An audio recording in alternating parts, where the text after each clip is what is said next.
This is Dr. Sheila Tikku speaking about magnetic susceptibility of transition metal complexes. When a substance is placed in a magnetic field, the field, the field with the substance B flux,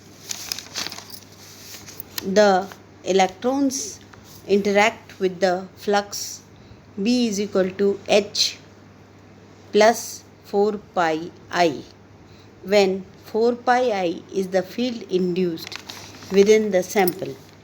The factor which is responsible for that is flux, that is total magnetic lines passing through a compound. It is denoted by B, and B is equal to H plus 4 pi I. When divided by H, we get B upon H is equal to 1 plus 4 pi I upon H.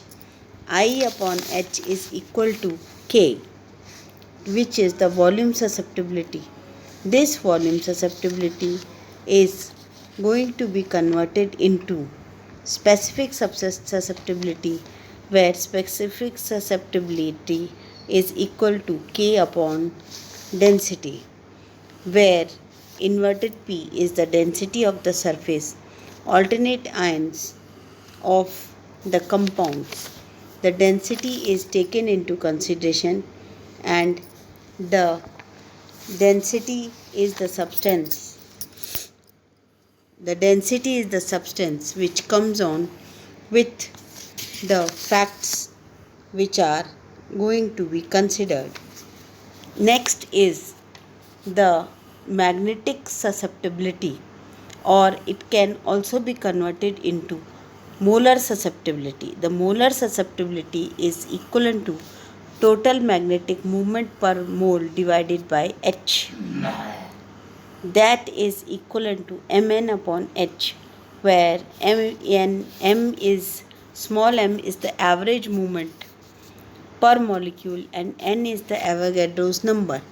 If we have a collection of identical molecules, each of the magnetic moment mu are each free ions rotating itself in a magnetic field, then such magnetic field will align with the other molecules, and it will also align with the unpaired electrons of the other molecules.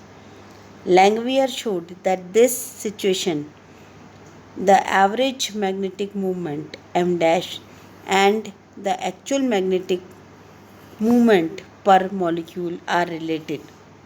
M bar is equal to mu square upon 3 kt into H, where K is the magnetic moment or constant and T is the temperature.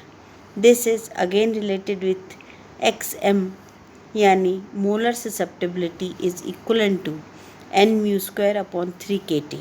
That equals n square mu square upon 3 kt is equal to C upon T, where C is the Curie temperature.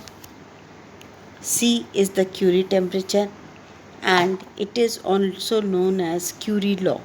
Susceptibility is irreversible to the absolute temperature. This Curie law gave Perry and Marie Curie the Nobel Prize in chemistry. And finally we come to the conclusion that mu is equal to 3 RT into n upon n beta. Correlation between mu effective and spin.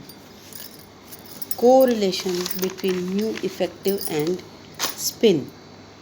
In transition metals, the unpaired electrons are generally present, यानी unpaired electrons generally बाहर की orbital में मिलते हैं, और इनकी orbital movement ऐसी होती है कि ये सब को जोड़ करके म्यू ऑर्बिटल निकाला जाता है, और म्यू स्पिन होता है जब अनपेड इलेक्ट्रॉन्स अपनी धुरी पे घूमते हैं, और म्यू ऑर्बिटल वो होता है जब अनपेड इलेक्ट्रॉन्स अपनी धुरी के अलावा अपनी ऑर्बिट में भी घूमते रहते हैं. तो mu s is equal to under root n into n plus 2. n क्या है? Number of unpaired electrons. Measurement of magnetic susceptibility, यदि हमको मैग्नेटिक ससेप्टिबिलिटी यानी एक्सएम को मेजर करना है तो हम क्या करते हैं? ज़्यादातर हम लेते हैं गॉस मेथड। इस गॉस मेथड में या गॉस बैलेंस में क्या होता है?